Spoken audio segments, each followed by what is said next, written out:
parlons maintenant de l'activité nucléaire.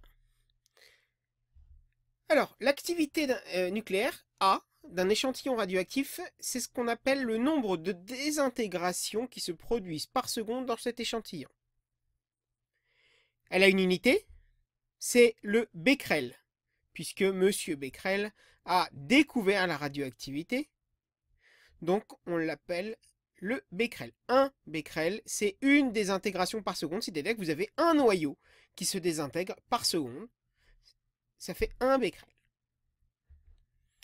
Alors, dans une masse de matière radioactive, la moitié des atomes radioactifs vont disparaître au bout d'une certaine durée.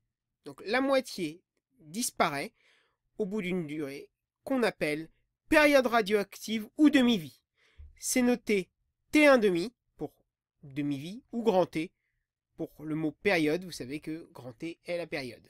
Donc voilà, deux termes, période radioactive, demi-vie, noté T1,5 ou grand T. Alors, cette disparition obéit à ce qu'on appelle une loi de décroissance radioactive. Alors, pour votre information, ça vous sera jamais demandé cette année. C'est une fonction exponentielle décroissante. La fonction exponentielle, vous la verrez en maths l'année prochaine. D'où A égale A0 exponentielle de moins lambda t. Donc ça, c'est juste pour votre information. Voilà. À chaque fois que le temps augmente d'une période, l'activité est divisée par 2. Je m'explique. Vous voyez qu'ici, on a t égale 0. Là, on a un t. On avait une activité de A0. Alors, en ordonnée, vous auriez l'activité ou le nombre, directement, donc la population, le nombre d'atomes radioactifs. Vous voyez qu'à t égale 0, on avait A0. Et bien, au bout d'une période t, on a dit que la moitié avait disparu. Ben, ça veut dire qu'il nous reste A0 sur 2 au bout de 1t. Au bout de 2t, on a la moitié de ce qui restait au bout d'un t, donc A0 sur 4. Au bout de 3t, A0 sur 8. D'où cette petite formule qui, elle, est à connaître. L'activité au bout de nt, c'est A0 divisé par 2 puissance n. Par exemple, on a l'activité au bout de 2t, c'est A0 divisé par 2 au carré. Donc, A0 divisé par 4. Au bout de 3t, A0 divisé par 2 au cube, ce qui fait A0 sur 8. Voilà à quoi ressemble donc la loi de décroissance radioactive.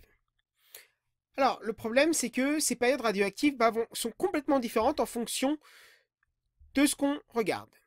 Donc ça, vous voyez, ça va de l'iode qui a une période radioactive de 8 jours, c'est-à-dire qu'au bout de 8 jours, il n'y en a que la moitié qui a disparu, au thorium qui a 14 milliards d'années. L'uranium, vous voyez que l'uranium enrichi 235 qui est utilisé donc dans la fission nucléaire, 710 millions d'années. L'iode 129, 17 millions d'années. Vous voyez, ça fait juste 2 nucléons d'écart. Ça fait pas grand chose, mais ça fait, si au niveau de période radioactive, ça fait beaucoup. Le plutonium, 24 300, voilà. Donc voilà à quoi ressemble par exemple donc la période radioactive du plutonium 239 ou celle de l'iode 131. Oui, effectivement, que, alors ça a la même forme, sauf que le nombre, alors là on a le nombre effectivement d'atomes et pas l'activité, mais ça revient au même. Et en abscisse, là c'est en jours, là c'est en milliers d'années. Donc on n'est pas à la même échelle. Alors, en dehors de la gestion des déchets nucléaires, savoir combien de temps il faut les retraiter, les stocker, on les utilise pour faire ce qu'on appelle une datation. On peut dater des choses, donc vous avez certainement entendu parler de ce qu'on appelle la datation au carbone 14. Donc, on fait ce qu'on appelle une datation isotopique. D'accord, ça a été les travaux de notamment Claude Allègre, qui est un ancien ministre de l'Éducation nationale dans les années 90, qui est un universitaire, professeur émérite, et qui a eu le prix Crawford, qui est l'équivalent du prix Nobel de géologie. C'est un géochimiste qui a daté l'âge de la Terre grâce à ce qu'on appelle la datation isotopique.